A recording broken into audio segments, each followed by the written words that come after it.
Weight gaining baby food रेसिपीच्या सिरीजमध्ये आज 9वी recipe मी तुमच्यासोबत शेअर करणार आहे। या अगोदर मी आदित्याचं पूर्ण दिवसाचं मील रूटीन तुमच्यासोबत शेअर केलं होतं आणि त्यामध्ये मी लंचमध्ये ही एक रेसिपी त्याला दिली होती आणि तीच रेसिपी मी तुमच्यासोबत आज शेअर करणार आहे।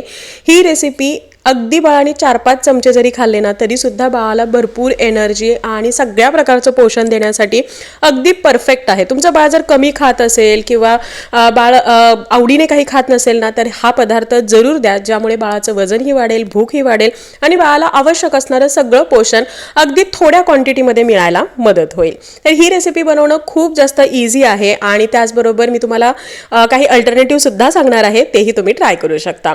तर ही रेसिपी बनवण्यासाठी मी एका कढईमध्ये थोडंसं तेल घेतलेलं आहे, त्यामध्ये जिरे, मोहरी आणि कढीपत्त्याची फोडणी आपल्याला घालायची आहे आणि घरामध्ये उपलब्ध असणाऱ्या भाज्या तुम्ही इथे घालू शकता। आता मला ही क्विक बनवायची होती म्हणून मी हे गाजर खिसून घेतलेलं आहे, थोडीशी पालक घातलेली आहे आणि हे जे खिसलेली थोडी कॅप्सिकम हिरवी जी मिरची, ढोबळी मिरची असते तर तीही यामध्ये मी ॲड केलेली आहे, थोडी कोथिंबीरही यामध्ये घातलेली आहे।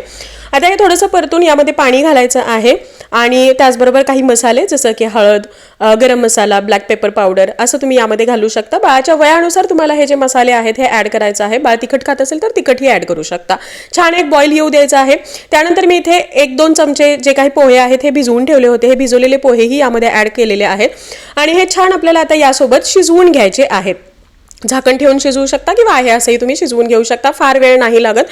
भाज्या जोपर्यंत छान शिजत नाही तोपर्यंत आपल्याला हे शिजवून घ्यायचं आहे। इकडं मी एक घेतलेला आहे, अंडं घेतलेलं आहे, पांढरा भाग अर्धा घेतलेला आहे आणि पूर्ण येलो भाग घेतलेला आहे। हे फोकच्या साहाय्याने मी मॅश करून घेतलेलं आहे। बाळ 1 वर्षापेक्षा मोठं असेल तर पूर्ण अंडे यामध्ये घालू शकता।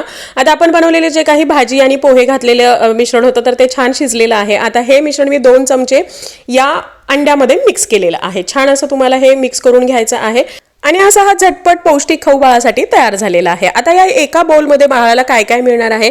पोह्यामुळे बाळाला एनर्जी मिळणार आहे, पोह्यामध्ये आयर्न असतं ज्यामुळे बाळ हा ॲक्टिव्ह राहायला मदत होणार आहे। अंड्यामध्ये भरपूर प्रोटीन आहे, हेल्दी फॅट्स आहेत, कार्बोहायड्रेट आहे, इतर विटामिन्स आहे।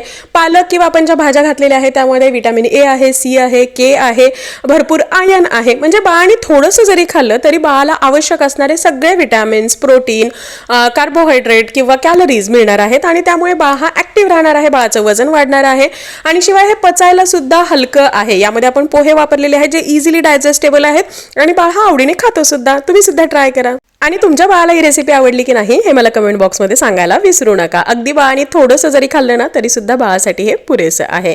So thank you for watching.